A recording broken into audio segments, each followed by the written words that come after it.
నమస్తే, నేను మీ ఈశ్వర్. ఈ6 న్యూస్ కి స్వాగతం. వార్తల్లోని ముఖ్య అంశాలు. తెలంగాణ పిసిసి చీఫ్ మహేష్ కుమార్ గౌడ్ బాధ్యతలు స్వీకరించారు. సీఎం రేవంత్ రెడ్డి పిసిసి బాధ్యతలను మహేష్ కుమార్ గౌడ్ కు అప్పగించారు. ఈ కార్యక్రమంలో డిప్యూటీ సీఎం బట్టి విక్రమార్క, మంత్రులు పొన్నం ప్రభాకర్, దీపాదాస్ మున్షి, కాంగ్రెస్ నేతలు పాల్గొన్నారు. ఈ సందర్భంగా టీపీసీసీ చీఫ్ మహేష్ కుమార్ గౌడ్ మాట్లాడుతూ, నేను పిసిసి అధ్యక్షుడు అయిన కార్యకర్తగానే ఉంటాను.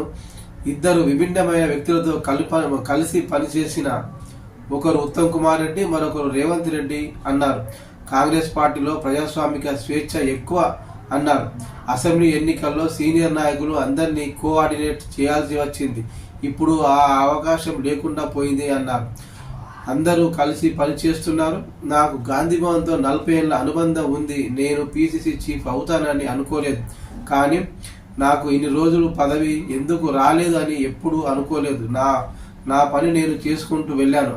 అందుకే నాకు ఎమ్మెల్సీ వచ్చింది. ఇప్పుడు పిసిసి పదవి వచ్చింది. నాకు భేషజాలాలు లేవు.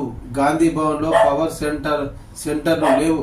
ఒకటే power centre, Rahul Gandhi power centre. ప్రతిరోజు గాంధీ భవన్లో 6 గంటలు ఉంటాను. ప్రతి ఆదివారం ఒక 2 మంత్రులు గాంధీ భవన్కు రావాలి. బుధవారం ఒకరు, శుక్రవారం మంత్రి అందుబాటులో ఉండాలి. నెలకు ఒకసారి సీఎం కూడా గాంధీ భవన్కు రావాలన్నారు.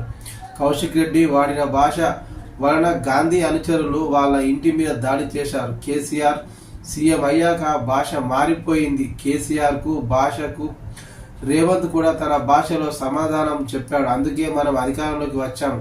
బీఆర్ఎస్ నాయకులు సోషల్ మీడియాను సోషల్ సెన్స్ లేకుండా వాడుతున్నారు అంటూ విమర్శలు చేశారు కొత్త పిసిసి చీఫ్ మహేష్ కుమార్ గౌడ్.